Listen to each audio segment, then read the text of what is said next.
అదే అవుతాడు చనిపోయిన నిన్న మధ్యాహ్నం 3 గంటలు చచ్చిపోయారమ్మా. నిన్న మధ్యాహ్నం 3 గంటలు చనిపోతే బోర్డు లాపుతున్నాం.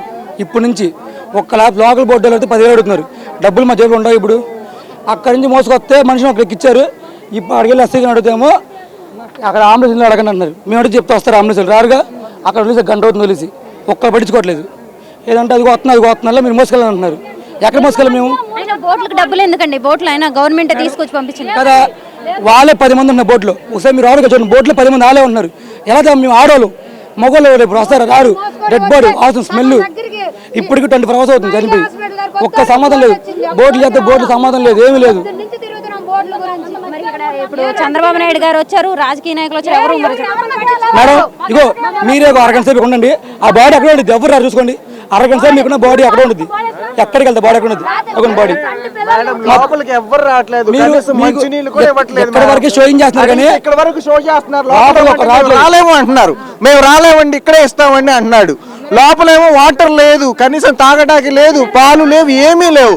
చిన్నపిల్లలు పసిపిల్లలు ఉన్నారు, ఏం చేయాలో అర్థం కావట్లేదు. ఎంతమంది పోలీసులు తీసుకొచ్చారు, ఎంతమంది బృందాన్ని తీసుకొచ్చారు, అసలు బోట్లని తీసుకొచ్చారు. బయటకి వచ్చే దారి లేనప్పుడు మేడం బయటకి వచ్చే దారి లేదు.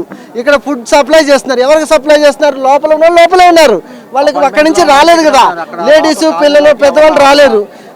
జెంట్స్ వస్తారు కానీ ఎలా వస్తారు? ఇక్కడ దాకా నీళ్ళు ఉన్నాయి. ఓ 4-5 కలిసి రావాలి. వచ్చిన వాళ్ళకి వాటర్ ఒక ప్యాకెట్ ఇస్తారు, లేదా బిర్యానీ తినంటారు. బిర్యానీ తిని మేము తిని అక్కడ వాళ్ళ ప్రస్తు పెట్టాలా? వాళ్ళకి వాటర్ కావాలి కదా. ఎవరన్నా ఈ బోట్లు వేసుకుని తిరుగుతారు. అక్కడికి వచ్చి ఏమన్నా ఇస్తే అందం, ఇక్కడికి వస్తే అవుటర్స్ వచ్చి తీసుకొని వెళ్తారు, బాడీ సేల్ చేస్తారు. బోట్లు మీ దగ్గరకు రావడం కానీ అనౌన్స్ చేయడం కానీ బోట్లు మెయిన్ రోడ్ లో తప్ప లోపలికి ఎవ్వరూ రాలేదు. ఈ రోజు వరకు 2 రోజులైంది. తిన్నారా తాగారా అని అడిగిన వాళ్ళు కూడా లేదు, ఎవరు లేదు. బయట పేషెంట్లు ఉన్నా, ఏదైనా లేడీస్ ఉన్నా, ఎమర్జెన్సీ ఉన్నా, లేడీస్ గోడ మీద ఉంచి పిలిచినా కూడా బోటు వాళ్ళు ఎవరు పట్టించుకోవట్లా. ఆ బాబాగొడ్ల రోడ్ లో లేడీస్ గోడ ఎక్కి అరుస్తున్నారు. ఎవరైనా జస్ట్ హెల్ప్ చేయాలి కదా. వాటర్ లేదు, ఫుడ్ లేదు, పవర్ లేదు, జెంట్స్ లేరు, లేడీస్ ఒక్కలే లోపల ఉన్నారు. వాళ్ళకి ఎవరు సహాయం చేస్తారు? మోసుకొని వస్తున్నాం మేడం. అసలు ఒక మంచినీళ్ళు ఇచ్చిన లేరు. సంటి పిల్లల్ని డాబాల మీద పడేసి రాత్రి నుంచి అద్దుకున్నామని శవం తీయండి అని చుట్టుపక్కల గోళ. ఏం చేస్తాం? మా పరిస్థితి పిల్లలు వదిలేసి తీసుకొని వచ్చాం. ఒక్క మంచినీళ్ళు పోతుంది దిక్కు లేదు మాకు. మా పరిస్థితి ఏంటి మరి? ఇప్పుడు రాజీవ్ గాంధీ నగర్ అమ్మా, రాజీవ్ నగర్ అంటే మరి బోట్లు వస్తున్నాయి, పోలీసులు వస్తున్నారు. ఒక్క బోట్ కూడా పోలీస్ స్టేషన్ వరకే వస్తున్నాయి. అవి కూడా వీలే 10 మంది ఉంటున్నారు. తిప్పుకుంటూ తిరుగుకుంటూ వచ్చేస్తున్నారు. ఇగో 4 ఉన్నారు, ఇదిగో 3 ఉన్నారు అంటున్నారు. ఇద్దరు చిన్నపిల్లలు ప్రశాంతి నగర్లో చచ్చిపోయారు. చిన్నపిల్లలు బోట్లకు డబ్బులు అడుగుతున్నారు అంటున్నారు. బోట్లు ఆ డబ్బులు ఏమో తెలియదు మేడం, మమ్మల్ని అయితే అడగలేదు. శవాన్ని తీసుకురావడానికి బోట్లో తెచ్చారా? బోట్లో సగం స్మైలీ హాస్పిటల్ దగ్గర వచ్చారు మేడం. అక్కడ భుజం మేము మోసుకొచ్చాం. 6 కిలోమీటర్ నుంచి మోసుకొచ్చాను. ఇక్కడికి వచ్చి దాన్ని కూడా ఒకళ్ళు ఎక్కించున్నారు. ఇద్దరు చిన్నపిల్లలు మేడం, ఇద్దరు చిన్నపిల్లలు అక్కడ మా ఇంటి దగ్గర. ఇద్దరు చిన్నపిల్లలు మా తాత మొత్తం 3 చనిపోయారు. ఈయన మాత్రం మోసుకొచ్చాం బయటకు. మేము వాళ్ళ మాత్రం ఇంట్లో ఉన్నారు. ఇద్దరు తల్లి పిల్ల, ఇంకో 2 పిల్లలు ఉన్నారు. 4 శవం ఉన్నాయి. అక్కడ 4 శవం ఉన్నాయి. పట్టుకుని పోలేడా? ఎవరు రావట్లేదు అక్కడ. మరి అక్కడ లోకల్ నాయకులు కానీ ఎవరు వచ్చి ఎవరు రావట్లేదు అక్కడ. ఎవరు రావట్లేదు, అసలు ఎవరు రావట్లేదు. మేము ఓట్లేయడం వేస్ట్. ఇప్పుడు మాకేం లేదు అది. ఇక్కడ చూసినట్టయితే బోట్లు రావట్లేదండి. వాళ్ళని అడగని ఎవరిని అడిగినా మేము కాదు అని చెప్తున్నారు. అసలు బోట్లు అయితే పంపించట్లేదు. బోటుకి 5,000 3,000 అడుగుతున్నారు. మునిపోయిన వాళ్ళ దగ్గర డబ్బులు ఎలా వస్తాయి? అసలు ఎలా వస్తాయి చెప్పండి మీరే? డబ్బులు ఇట్లా బోట్లకు డబ్బులు అడగడం ఏంటి? గవర్నమెంట్ అంటున్నారు. అక్కడ పెట్టారు కానీ బోట్లు దించితే ఇప్పటికి అందరు వచ్చేయండి బయటికి. అసలు దించట్లేదు, బోట్లు ఆపట్లేదు, తీసుకెళ్ళట్లేదండి. చిన్న పిల్లలకి అక్కడ ఫీవర్లు వచ్చి ఉన్నాయి. ఇప్పుడు చనిపోయిన వాళ్ళు చూస్తున్నారు కదా, వాసనలు వచ్చేస్తున్నాయి కానీ కనీసం తీసుకొచ్చే అంబులెన్స్ రాలేదు. అక్కడ బాగుండా ఒక ఆవిడ అక్కడ కూర్చొని ఉంది, అంబులెన్స్ రావట్లేదు. ఎవరు అడిగినా మేము కాదు, వాళ్ళని అడగని అని చెప్తున్నారు. ఇప్పుడు ఇంత నీళ్లు వస్తున్నాయి, మరి అపార్ట్మెంట్ లో ఎంతమంది జనం ఉంటున్నారు. ఇక్కడ లోకల్ నాయకులు కానీ ఎమ్మెల్యేలు కానీ ఎవరు అసలు పట్టించుకోవట్లేదండి. ఎవరు అసలు వరదొస్తుంది జాతని ఎవరు ముందు రెడ్ అలర్ట్ ఇవ్వలేదు, ఏమీ చేయలేదు. ప్లస్ అసలు ఏం పట్టించుకోవట్లేదండి. అనౌన్స్మెంట్ చేయించడం కానీ ఏం చేయలేదు. అలాంటివి ఏమీ లేదు. అనౌన్స్మెంట్ కానీ ఏమీ చేయలేదు. ఇప్పుడు మంచినీళ్ళు కూడా 10 మంది కలిపి ఒక వాటర్ బాటిల్ ఇస్తున్నారు. ఎలా సరిపోద్దండి? అసలు వండుకోవడానికి కానీ ఇంట్లో కొన్ని ఉన్నాయి, మేడ మీద ఉన్న ఏమైనా వండుకోవాలని వాటర్ లేవు, కరెంట్ లేదు. అది చిన్న పిల్లలకి జ్వరాలు ఇవి వచ్చి ఉన్నాయి. వాళ్ళకి కనీసం ఫేవర్ మెడిసిన్ ఇవి ఏమీ లేవు. మరి చంద్రబాబు నాయుడు గారు నిన్న వచ్చేసి నేను ఇక్కడే ఉండి దగ్గరుండి వీళ్ళ ఇబ్బందులన్నీ చూసుకుంటాను. మరి ఏది ఇక్కడ రిజల్ట్ ఏది? రిజల్ట్ లేదు కదండి, అసలు ఫోన్ సిగ్నల్స్ లేవు. మా వాళ్ళు ఇరుక్కుపోయి ఇప్పుడు ఇది అనవసరం, అసలు ఏమీ చేయట్లేదండి. విక్రమ్ బబ్బులిస్తారు మేడం ఏంటి అక్కడ దాదాపు 12 అడుగులు లోతుంది. అక్కడ మసీదు ఉంది. ఆ మసీద్ దగ్గర ఒక్క ఏంటి ఎన్డీఆర్ఎఫ్ గారు ఒక బోటు కూడా రాలేదు. అదంటే అలా వచ్చాడు విక్రమ్ బబ్బులిస్తాకి వచ్చి వెనక్కి వెళ్ళిపోయాడు. అంటే ఇప్పుడు బోట్లు వచ్చి మీకు అనౌన్స్మెంట్ చేయట్లేదా? బోట్లు వచ్చినాయి, ప్రమాదం ఉన్న వాళ్ళు ఎవరు బయటకు రావట్లేదు.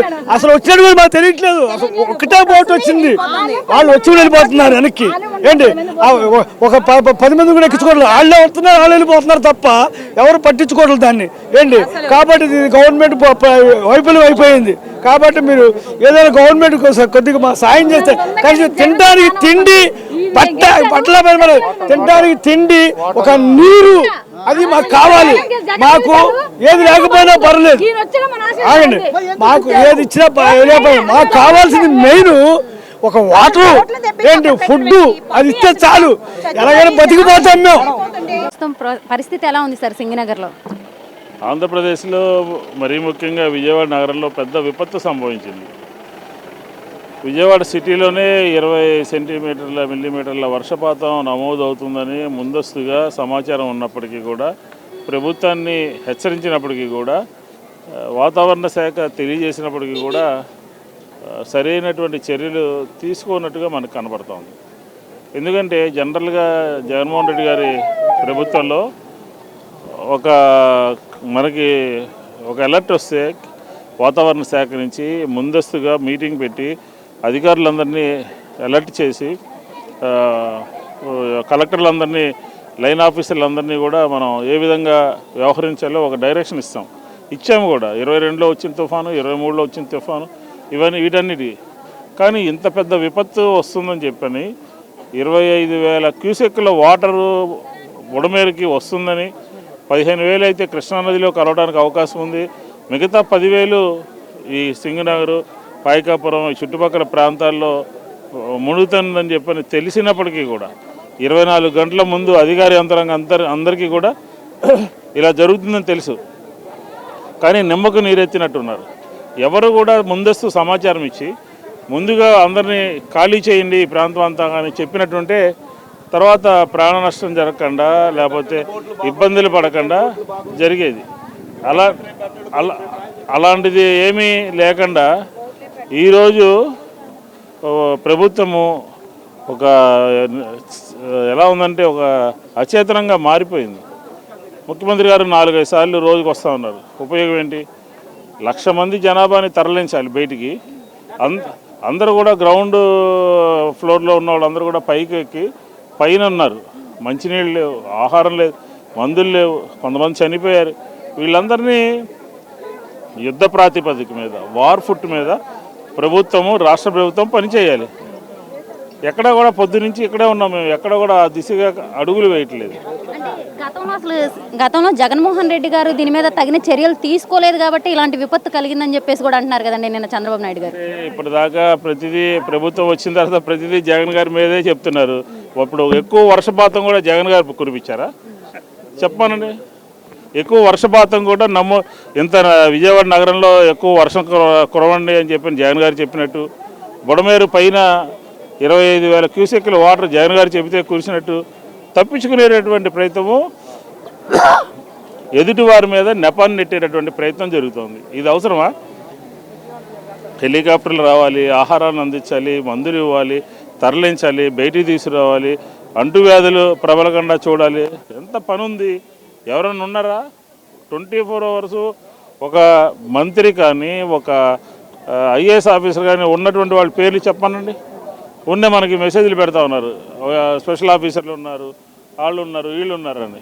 అది కాదు కదా మనకు కావాల్సింది, పని కావాలి. ఈరోజు మేము అక్కడ నుంచుంటే చాలామంది మాకు ఆహారం అందలేదు, మా వాళ్ళు అక్కడ ఉండిపోయారు, ఆరోగ్యం బాగాలేదు, వాళ్ళకి ఏదైనా చెయ్యాలి అని చెప్పని అడుగుతూ ఉన్నారు. వినేవాళ్ళు ఎవరు? ప్రజల యొక్క గోడు కానీ, ప్రజల యొక్క అవసరాలు కానీ వినేవాడు ఎవడు, తీర్చేవాడు ఎవడు? చంద్రబాబు నాయుడు గారు ఇక్కడే కలెక్టరేట్లోనే ఉండి నేను దగ్గరుండి అన్నీ చూసుకుంటానని చెప్పారు కదండి. అది పెద్ద జోక్. ఎందుకంటే ఆయన ఉండేటటువంటి నివాసము కృష్ణానది పక్కన ఉంది.